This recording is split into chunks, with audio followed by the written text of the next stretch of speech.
الولاد ناموا، يلا نعمل احلى هير تونر نهتم بيه كده بنفسنا. مكونات بسيطة جدا: روزماري وقرنفل وكركديه، ودي مورينجا.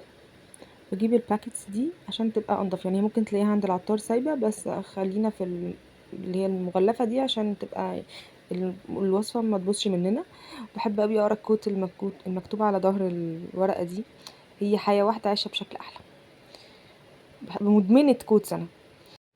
فدي بقى في البرطمان، او حطيه زي ما هو كده عادي في المية، بس انا كنت عامل كمية صغيرة فخفت ان هو يطلع فوق، يطفو كده فوق المية ما ناخدش كل الفايدة، انا مش هفضل قاعدة جنبه يعني. فقلت افضيه احسن وافضي كل المكونات واحط عليه بقى مية، آه، مية سخنة مغلية. خلاص يعني انا دي لسه جايباها من على النار.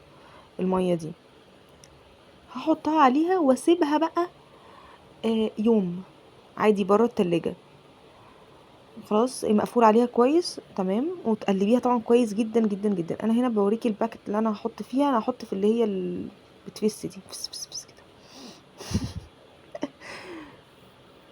ماشي، طبعا عامله كميه صغيره جدا عشان العلبه صغيره قوي، كان عندي علبه اكبر بس باظت، فخلاص فانا بعمل بقى حبه صغننين بحبه صغننين بس. وهما اصلا المفروض ما يقعدوش اكتر من اسبوع في التلاجة، فكده كده انت هتلاقي نفسك خلصوا منك قبل الاسبوع اصلا يعني.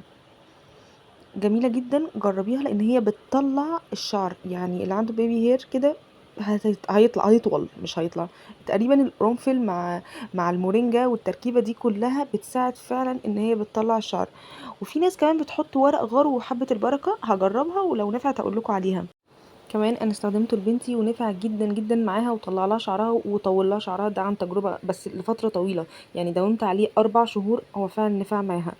ما تنسيش تعملي لنا سبسكرايب لو الفيديو عجبك، وبعتيه لاي حد ممكن يكون الفيديو مفيد بالنسبه له. شكرا على وقتك.